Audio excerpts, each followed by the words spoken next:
भगवान शंकर ने कहा, प्रिय पार्वती, ये जो चिद्रूप अद्वितीय ब्रह्म है, ये श्री कृष्ण के अंश से ही है। जो महाविष्णु है, ये लिखा हुआ है, पढ़ना हो तो पढ़ लेना पद्म पुराण पाताल खंड में।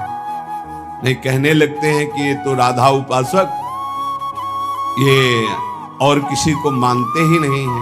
नहीं, मानते हैं, जानते हैं, पहचानते हैं, पर जहां से जो वर्णन हो रहा है, सर्वधारा प्रकट हो रही, भगवान व्यासदेव जी के सब जितने अवतार हैं, उनके सबके अवतारी परम पुरुषोत्तम पर ब्रह्म परमात्मा भगवान श्री कृष्ण है। भगवान श्री कृष्ण की आत्मा सी लाडली जी। आप समझो, जो लिखा है उसमें भी छाती का अनुभव आपका क्या है? आपने क्या उसमें डूबकर प्राप्त किया है? हम राधा किशोरी की पढ़ी केवल बातें नहीं कह रहे, हनुमान जी तो है नहीं। ऐसे छाती चीरा तुम्हें दिखा दिया कि श्यामा श्याम मांस ही निकलेगा और कुछ नहीं दिखाई देगा, क्योंकि तुम्हारा मांस देखने वाले नेत्र है। अगर श्यामा श्याम देखने की कृपा कर दें आपके ऊपर कि आप देख लो, तो बिना चीरे देख लोगे, पक्का समझिए। क्रोध और आवेश में अंतर होता है, ध्यान रखना। क्रोध होता है जब अपनी इच्छा के प्रतिकूल कोई बात होती है, और आवेश होता है जब धर्म और इष्ट के प्रतिकूल। जैसे भगवान शंकराचार्य जी के पास एक भैरव उपासक आया और उसने कहा कि आप तो ब्रह्म स्वरूप हैं, शरीर में राग आपका है नहीं। बोले बिल्कुल नहीं। बोले आपकी गर्दन उतार करके मैं भैरव सिद्धि के लिए जब कपाल स्वाहा बोलूंगा तो मैं सिद्ध हो जाऊंगा, हमारा काम बन जाएगा, आपको तो शरीर से कोई मतलब नहीं। बोले अभी उतार लो। वो तैयार हुआ तो उनका रुको, अभी सब सेवा परायण शिष्य देख लेंगे तो तुम्हें मार डालेंगे। कल 4 बजे आना, मैं गंगा स्नान करके वृक्ष के नीचे पीपल के ध्यानस्थ होऊंगा, गर्दन उतार ले जाना। ऐसा ही हुआ। जे ही वो नजदीक आने के लिए खड्ग लेकर उद्यत हुआ, उसी समय स्वामी नरसिंहाश्रम जी को आवेश हुआ भगवान नरसिंह का, और स्नान कर रहे थे गंगा जी में, हुंकार मारी, छलांग मारकर पहुंचे और उठाकर पटक दिया, उस कपाली को फाड़ के फेंक दिया, और फिर शांत सन्यासी, फिर शांत सन्यासी। पूछा गया ऐसा, मुझे कुछ पता नहीं। नरसिंह भगवान का आवेश एकदम तत्काल ऐसे, जो आवेश में वो क्रोध का नहीं होता। जब धर्म, राष्ट्र, इष्ट, इसके लिए नहीं कि साधु होकर के क्रोध करते हो, साधु होकर इष्ट की निंदा सुने, साधु होकर धर्म के विरुद्ध आचरण, शास्त्र प्रतिपादन। शास्त्र का स्वरूप क्या है? श्रद्धा, विश्वास, धर्म, इनकी स्थापना करना, इनकी भावनाओं को पुष्ट करके भगवत अनुराग में डुबोना। भगवत अनुराग में वाणी को बहुत ही संभाल करके, यहां समझना, इसलिए बोले भगवान शिव कह रहे हैं, केचिद वदंति तस्यांशम ब्रह्म चिद्रूप मद्वयम। उपनिषद में जिस ब्रह्म तत्व का वर्णन है वो इन बिहारी जी के एक अंश से है। तद्दशांशम महाविष्णु प्रवदंति मनीषिणः। मनीषी लोग जो शास्त्र के ज्ञाता जन हैं, वो कहते हैं कि वृंदावन बिहारी श्री लालजू के 10 अंश से महाविष्णु का अवतार हुआ। तद्दशांशम महाविष्णु प्रवदंति मनीषिणः, ये पद्म पुराण पाताल खंड।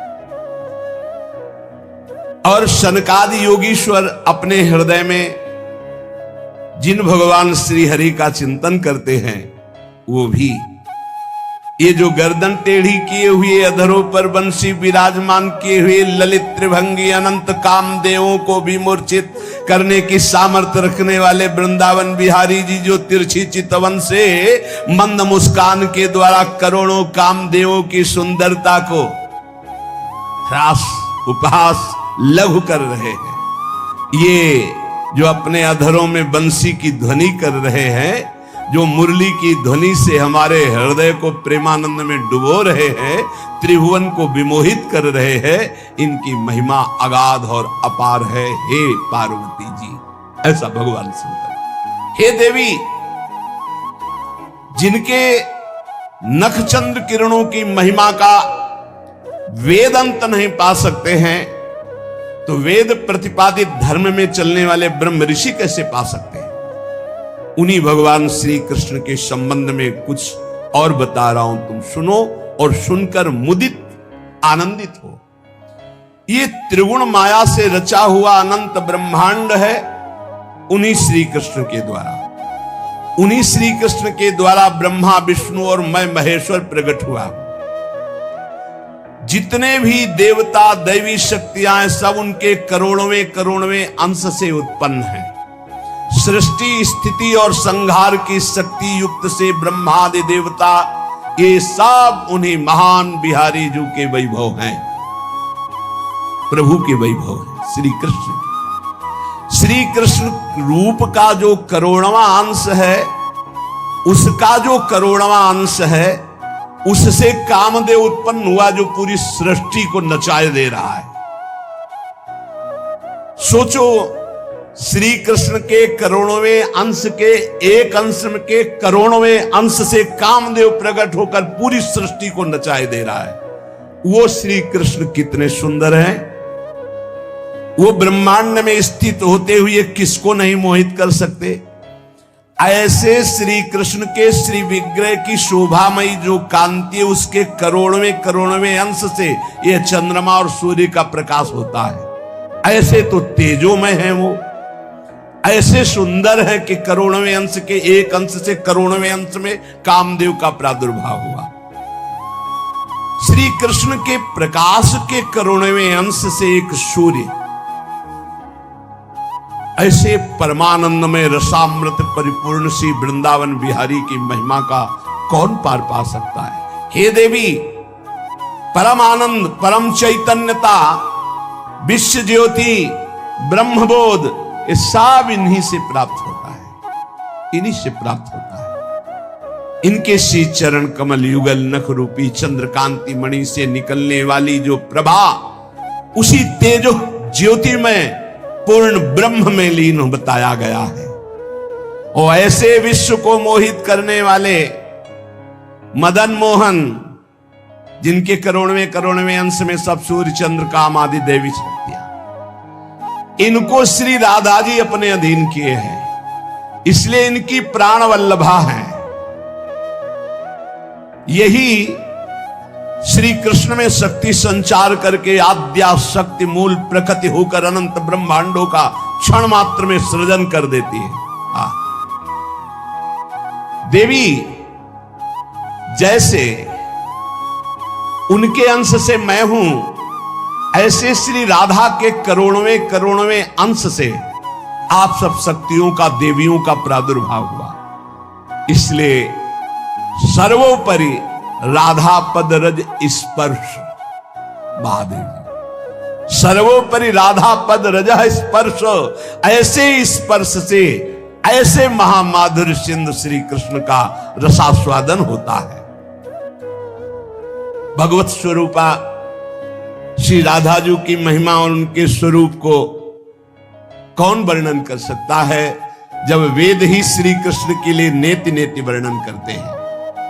ऊर्ध्वरेता परम बाल ब्रह्मचारी सनकादि ऋषियों ने भगवान ब्रह्मा जी की ब्रह्म सभा में पूजा करके कहा कि हे देव, मेरे हृदय में परम देवता की जानने की इच्छा है। पर देवता, जिससे सब शक्तियों का प्रादुर्भाव होता है, सृष्टि का हेतु भूता जितना भी सामर्थ्य शक्तियां हैं, ये सब कहां से प्रकट होती, कौन है इनका प्रकट करने वाला? श्री उपनिषदों में राधिकोपनिषद, सनकादि के प्रश्न को सुनकर ब्रह्मा जी बोले, पुत्र वैसे तो ये बहुत गुह्य विषय है, गुप्त विषय है, अत्यंत गुप्त रहस्य भी अधिकारी के सामने बोल देना चाहिए, और तुम अधिकारी हो, क्योंकि निष्काम निर्विकार सच्चिदानंद स्थिति में हर समय स्थित रहते हो, पर तुम किसी और के सामने प्रकट मत करना। देखो हर जगह पहले शर्त रख ली गई, इसे गुप्त रखना। जो हृदय संशय शून्य, रसग्राही, गुरु भक्त, शास्त्र के अनुसार चलने वाला, निष्पाप, उस अधिकारी को परम देव श्री कृष्ण का यश सुनाना।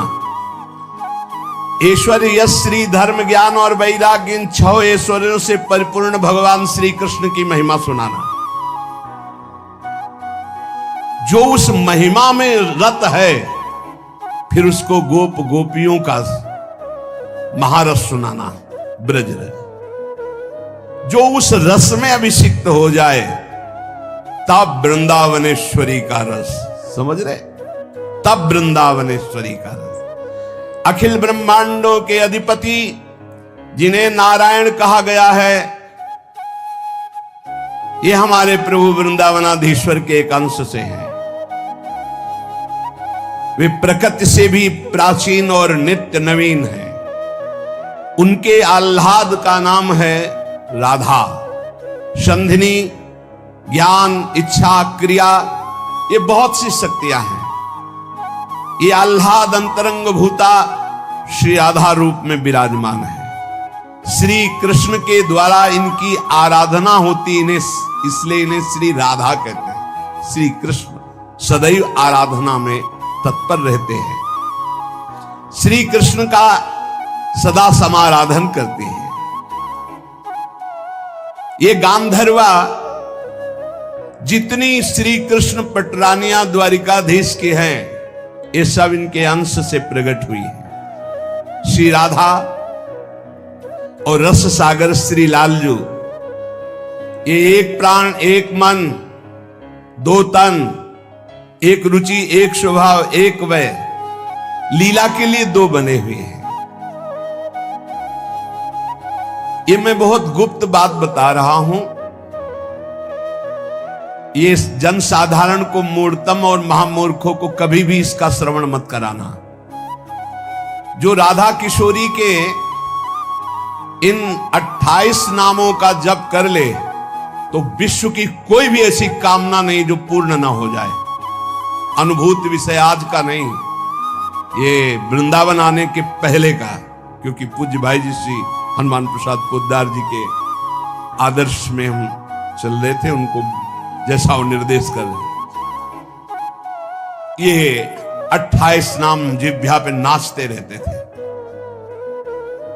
प्रारंभ में जो हितधाम से जुड़े होंगे उनको पता होगा, 28 नाम कभी कभी हम उच्चारण कर देते थे।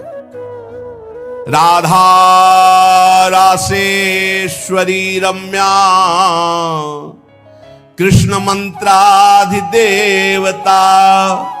सर्वाद्या सर्ववंद्या च वृंदावन विहारिणी, वृंदाराध्या रमा शेष गोपी मंडल पूजिता, सत्या सत्य परा सत्य भामा श्री कृष्ण वल्लभा, वृषभानुसुता गोपी मूल प्रकृतीश्वरी, गांधर्वा राधिका रम्या रुक्मिणी परमेश्वरी, परात्पर तरा पूर्णा पूर्ण चंद्र निभानना, भुक्ति मुक्ति प्रदा देव भव्याधि विनाशिनी।